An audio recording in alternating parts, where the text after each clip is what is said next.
Hello friends, welcome to learn services. This is Ram Soni. एक बड़ी चीज इस समय चर्चा में आ रही है। केंद्र एक नए बिजली कानून लाने की चर्चा में है, फिराक में है। और यहां पर बोला गया है कि फ्री बिजली के दिन अब चले जाएंगे।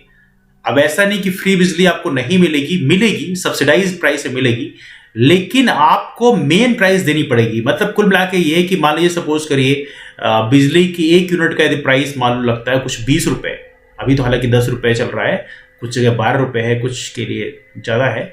लेकिन मान लीजिए 1 यूनिट का खर्चा लगता है सरकार का 20 रुपए, तो 1 यूनिट का सरकार आपसे 20 रुपए वसूलेगी। और साथ में जो सब्सिडी है, मान लीजिए सपोज करिए आपको 10 रुपए सब्सिडी देनी है, तो 10 रुपए सरकार सब्सिडी के रूप में आपके अकाउंट में डाल देगी। ऐसे आपको याद होगा कि जो हमारे यहाँ एलपीजी सिलेंडर की हम बात करें, तो एलपीजी सिलेंडर के लिए कुछ सिस्टम ऐसे ही स्टार्ट हुआ था। हालांकि जो सिलेंडर्स जो है पहले कम दाम में मिल रहे थे, वो अचानक से महंगे दाम में मिलने लग गए, और जो डिफरेंस है वो आपके अकाउंट में आने लग गया। हालांकि अब ये है कि प्रेजेंट टाइम में कंडीशन थोड़ी अलग है, वहां पे सब्सिडीज काफी कम देना शुरू कर दिया उन्होंने, ये एक अलग मामला है। लेकिन ये जरूर था कि सब्सिडीज जो है वो आपके अकाउंट में आने लग गई थी, सीधा का सीधा वहां पे डिस्काउंट नहीं मिलता था। तो यहां बोला गया सब्सिडी ग्राहक के खातों में आएगी, कंपनियां पूरा बिल वसूलेगी। अब यहाँ पे आप देख सकते हैं ये काफी बढ़िया न्यूज़पेपर की कटिंग है, इसमें बहुत सारी चीजों को डिस्कस किया गया। आइए डिस्कस करते हैं एक चीज को एक एक करके। यहाँ पे लिखा है अभी सभी उपभोक्ता सब्सिडी के पात्र हैं। आने वाले समय में सिर्फ जरूरतमंदों को फायदा मिल सकता है। मतलब आने वाले कल में कुछ लोगों को इसका बेनिफिट नहीं दिया जाएगा, जैसे कि एलपीजी में किया गया था। केंद्र सरकार बिजली क्षेत्र में बड़ा बदलाव करने जा रही है। नए बिजली बिल का ड्राफ्ट फाइनल कर लिया गया है। यह 29 नवंबर से शुरू होने वाले संसद के शीतकालीन में पेश किया जाएगा। इससे देश के करोड़ों बिजली ग्राहक सीधे प्रभावित होंगे। इसमें पहला बड़ा बदलाव यह है कि सरकार अब बिजली कंपनियों को सब्सिडी नहीं देगी, बल्कि ग्राहकों के खातों में ट्रांसफर करेगी, जैसे रसोई गैस सब्सिडी दी जाती है। दूसरी ओर बिजली कंपनियां ग्राहकों से पूरा बिल वसूलेंगी। अब रसोई गैस सब्सिडी का बात क्या है, उसके बारे में एक अलग कटिंग मेरे पास में है, उसको हम दिखाएंगे आपको।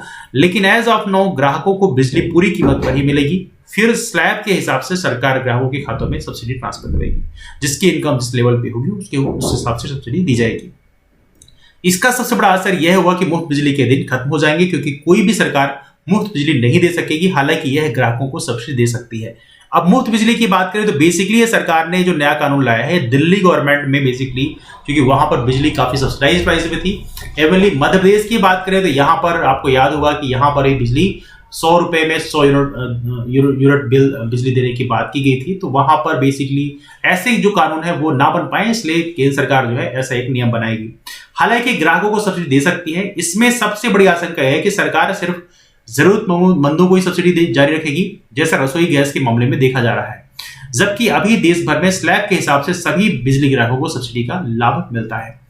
नए बिजली कानून के जरिए सरकार यह भी सुनिश्चित कर सकती है कि सब्सिडी का फायदा सिर्फ जरूरतमंदों को ही मिले। अब यहाँ पे कोई चीजें लिखी गई हैं। बिजली महंगी होने की आशंका बनी रहेगी, क्योंकि नए कानून से बिजली कंपनियों की लागत के आधार पर उपभोक्ताओं से बिल वसूलने को छूट मिलेगी।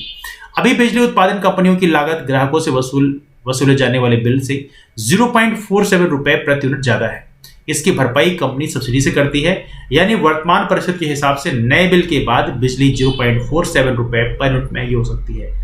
अब यहाँ पे सारी चीजें लिखी हुई है। राज्य सरकारें डिस्ट्रीब्यूटर बिजली कंपनियों को एडवांस बिजली देती हैं। इस सब्सिडी के हिसाब से ही बिजली की दरें तय होती हैं।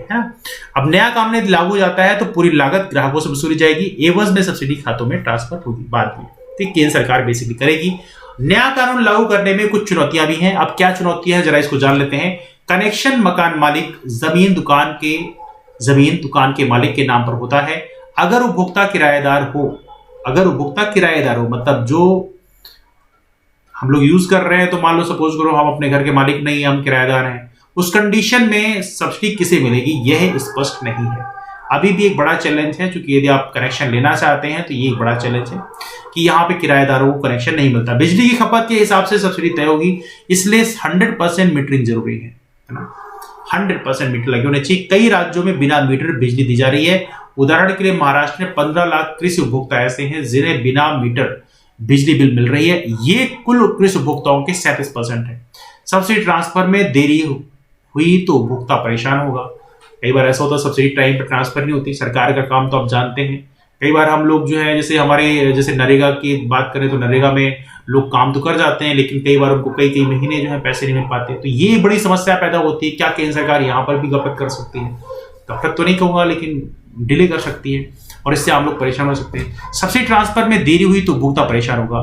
तो पीआरएस लेजिस्लेटिव रिसर्च के अनुसार कृषि उपभोक्ता का महीने का औसत बिल 5,000 रुपए तक हो सकता है, जिन्हें अभी फ्री बिजली मिल रही है। इसके लिए यह रकम बहुत भारी पड़ेगी। अभी किसानों को जब पैसे देने पड़ेंगे ना, जो उन्हें मुफ्त में बिजली कई बार मिल जाती है, तो उनको वाकई दिक्कत होगी। तो इससे हमारे देश का जो एग्रीकल्चर सेक्टर है उसको एक बड़ा ब्लो मिलने वाला है।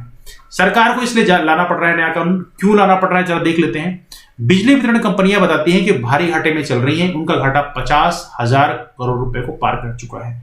डिस्कॉम मतलब डिस्ट्रीब्यूटर कंपनी जो है पर कंपनियों को करीब 95,000 करोड़ रुपए बकाया है। डिस्कॉम पर कंपनियों का करीब 95,000 करोड़ रुपए बकाया है। डिस्कॉम को सरकार की ओर से सब्सिडी मिलने में देरी होती है, जिससे वितरण कंपनियां संकट में है। तो अब डिस्कॉम को सरकार टाइम से सब्सिडी क्यों नहीं देती है, ये बड़ा कंसर्न यहां पर बना हुआ है। ये तो रहा बिजली कंपनियों के लिए कि मतलब आपको फ्री में बिजली नहीं मिलेगी। सरकार जो है आपको सब्सिडी अब आपके अकाउंट में देगी। सब्सिडाइज्ड आपको इलेक्ट्रिसिटी नहीं मिलेगी, मतलब आपको जो रियल प्राइस लगती है उसी पे मिलेगी। मान लीजिए 20 रुपए लग रहा है प्राइसेस, तो 20 रुपए पे ही आपको बिजली मिला करेगी और बाकी 10 रुपए की बात करें वो आपके अकाउंट में डाला जाएगा। लेकिन इसमें कितनी सच्चाई है, यदि आप उसको देखें तो आपको ये पिक्चर ज्यादा सही दिखाएगी। एक लिखा है प्रधानमंत्री उज्ज्वला योजना, आपने बहुत सुना होगा, जो एलपीजी सिलेंडर्स के लिए था। सपना ही रह गई धुआं मुक्त रसोई। 3 साल में उपभोक्ताओं ने दोबारा गैस नहीं भरवाई। जैसे यहां पर वहां पे भी प्रॉमिस किया गया था, उज्ज्वला योजना के अंतर्गत आप गैस सिलेंडर दिए गए, वहां पे सब्सिडाइज प्राइस में सिलेंडर दिए गए थे, कईयों को फ्री में दिया गया था। अब उसमें क्या है कि यहाँ पे दिक्कत ये हो गई कि पर्पस तो ये था कि सरकार का हम धुआं मुक्त बनाएंगे, लेकिन सरकार ने सब्सिडी देना कम कर दिया। कम क्या, ऑलमोस्ट खत्म कर दिया।